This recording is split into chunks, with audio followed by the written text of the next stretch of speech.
Buenos días a todos. Hoy es lunes, día 28 de febrero. Acabamos el mes. Este mes de febrero que solo tiene 28 días. Es el día también de Andalucía, a tener en cuenta para orar también por ellos. Y seguimos pidiendo al Señor, evidentemente, por la paz. Esa paz que tanto se necesita en Ucrania, pero también en todo el mundo. La paz, que le insistamos al Señor, que oremos juntos, que con la fuerza de la oración seguramente se van a abrir caminos de concordia, de encuentro, y podemos todavía darle una vuelta a esta guerra que solo genera más que perdición y muerte y terror para todo el mundo, ¿no? Estamos en la semana octava del tiempo ordinario, una semana que va a durar, hoy lunes y mañana martes. El miércoles ya comenzamos la Cuaresma. No dejamos de recordarlo para que todos nos hagamos un plan de Cuaresma, un proyecto, como decía ayer, que me falta, que me sobra. Precisamente el Evangelio de hoy, Marcos 10, del 17 al 27, el famoso episodio del joven rico que es invitado por Jesús a cambiar, precisamente lo que le invita a Jesús es que te sobra dinero, te sobra agarre, te sobra redes que te atan a ese dinero, ¿no? Y el joven se marchó pesaroso porque era muy rico, ¿no? Muy rico. Este pasaje se ha interpretado tradicionalmente como si lo que Jesús dice a este joven rico sobre los bienes fuera un consejo y no un mandato. Se distinguían así dos tipos de cristianos, los que estaban obligados a cumplir los mandamientos y los que, además de cumplir los mandamientos, podían, si querían, abandonar sus bienes, lo que era aplicado a los que hacían voto de pobreza. Pero este pasaje, como todos los pasajes del Evangelio, se aplica a todos los cristianos. Jesús consideraba el dinero como el gran enemigo de Dios. Obviamente los cristianos tenemos que utilizar los bienes de este mundo, pero no podemos, porque no podemos vivir sin ellos, ¿no? Pero los bienes son medio y no un fin para desarrollar nuestra vocación de hijos de Dios y hermanos de todos los hombres. Por eso, todos estamos llamados a dejar los bienes, es decir, no vivir para tener más, sino utilizar los bienes que necesitamos y ejercitar la solidaridad, que es fruto de nuestro amor con los que no nos son imprescindibles. Aunque no sea fácil, con la ayuda de Dios podemos evidentemente conseguirlo, ¿no? Tener una vida más austera y una vida también más generosa. El dinero es un ídolo cruel que nos lleva y nos trae a donde quiere, que nos quita la libertad. Hay quien se obsesiona por ahorrar y vive miserablemente dejando fortunas a sus herederos bajo el colchón. Por dinero se mata, se comete adulterio, se roba, se miente, se estafa hasta los propios padres. Son los mandamientos que Jesús cita al que se le acerca a preguntar por la vida eterna y que desea cumplir a rajatabla. Jesús sabe que esto es imposible para los hombres. Por eso le lanza el órdago, el reto, ¿no? Una cosa te falta. Dale el dinero a los pobres. Y es que si el dinero nos esclaviza, no podemos cumplir ninguno de los otros mandamientos. Solo Dios nos hace libres. Solo Dios basta. Solo Dios.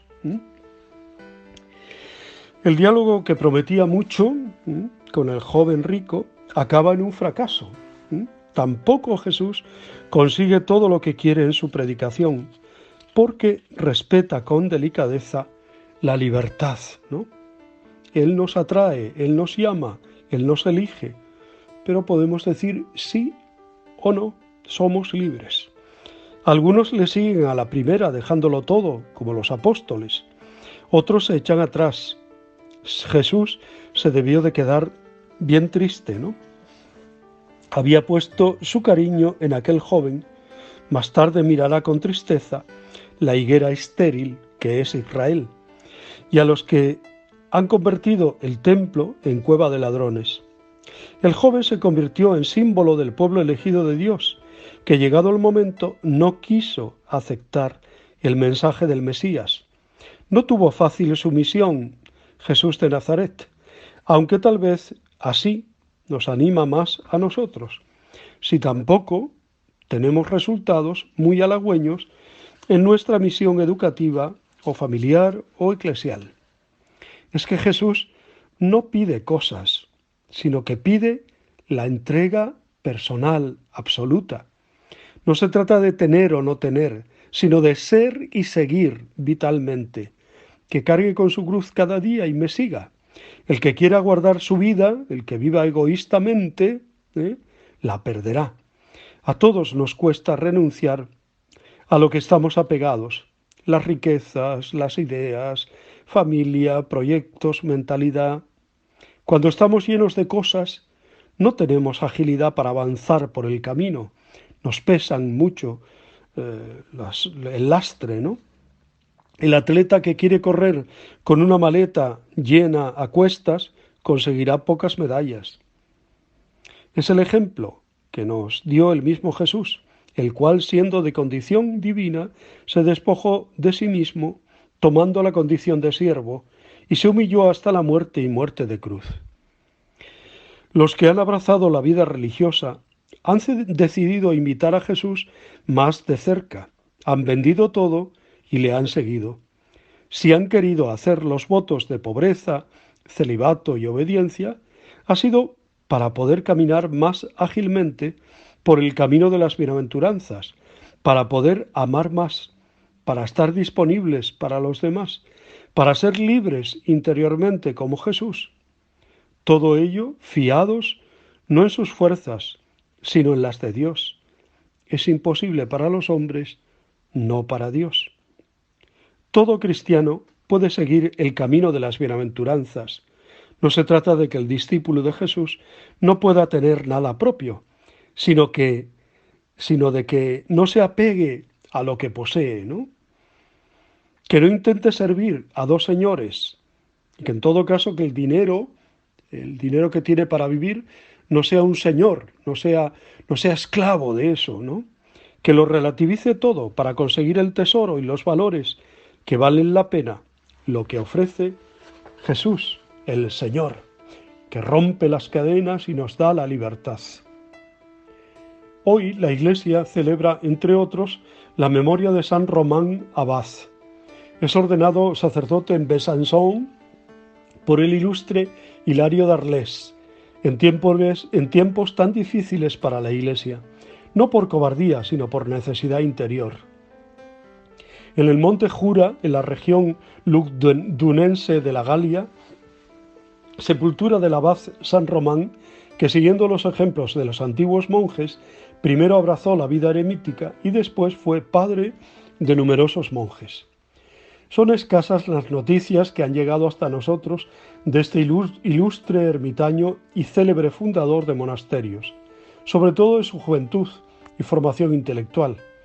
Parece que apenas tenía estudios, pero sí gozaba de una sabiduría e inteligencia nada comunes, y que en su hogar familiar había recibido una esmerada educación cristiana, que a pesar de las no pocas dificultades por las que el trajín de la vida le arrastró, jamás llegó a olvidar. Su vida se mueve en aquellos años tan difíciles, cuando el Imperio Romano de Occidente se desmorona y cuando los pueblos bárbaros, venidos del norte de Europa, amenazan avasallarlo todo. De hecho, reina la barbarie y la desolación. El cristianismo, que hace poco ha conocido los aires de la libertad, al poder celebrar sus actos fuera de las catacumbas, encuentra ahora este enemigo al que tan solo le interesa el materialismo y la barbarie, polos opuestos a la dulzura y valores eternos que predica la fe de Jesucristo. La divina providencia iba dirigiendo los pasos de Román y poco a poco le hacía ver que aquella vida que llevaba no podía satisfacer ni llenar las ansias de su corazón.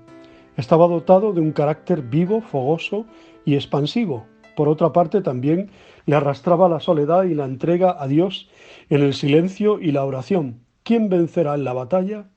Es ordenado sacerdote en Besanzón por el ilustre Hilario de Poitiers, Hilario de Arles, en tiempos tan difíciles para la Iglesia. Allí pasa unos años, no teniendo otra compañía que los árboles, las plantas y algunos animales. Toda su jornada la pasa entregada a la oración, a la mortificación, y hace también algunos trabajos manuales. Pronto se enteran algunos hombres, igual que él, hambrientos de una mayor entrega al Señor, y le piden los acepte en su compañía. Así va echándose los cimientos de aquel género de vida que llamará la atención por aquellos alrededores y que será foco de virtudes cristianas. Román conocía bien la vida y escritos de los padres del desierto, de Egipto, la Tebaida, etc., y pensó que sin abandonar su patria, en la misma Galia, podía él y los suyos organizar el mismo género de vida que aquellos padres. De aquí surgió su célebre convento de Condán, que será después la semilla de otros monasterios o una especie de lauras aglutinadas en torno al abad o padre espiritual de todo monasterio. Cierto día se sumó a aquellos monjes el mismo hermano de Román, llamado Lupicino, que después también será inscrito en el catálogo de los santos. Entre los dos llevaban la dirección del monasterio. Lupicino era más fogoso que Román y a veces era un tanto duro en las penitencias que él se imponía y quería también para los demás. Entonces aparecía Román y con gran bondad traía la paz y descargaba a los monjes de penitencias exageradas.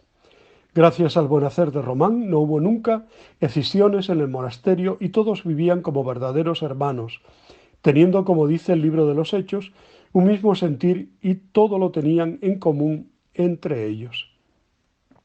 Román también supo ser duro, intransigente con los príncipes y nobles cuando veía que los derechos humanos y de la Iglesia eran pisoteados por ello.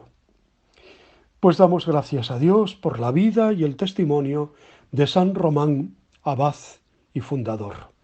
Os deseo muy buen día, os abrazo y os bendigo en el nombre del Padre, del Hijo y del Espíritu Santo. Sigamos orando por la paz.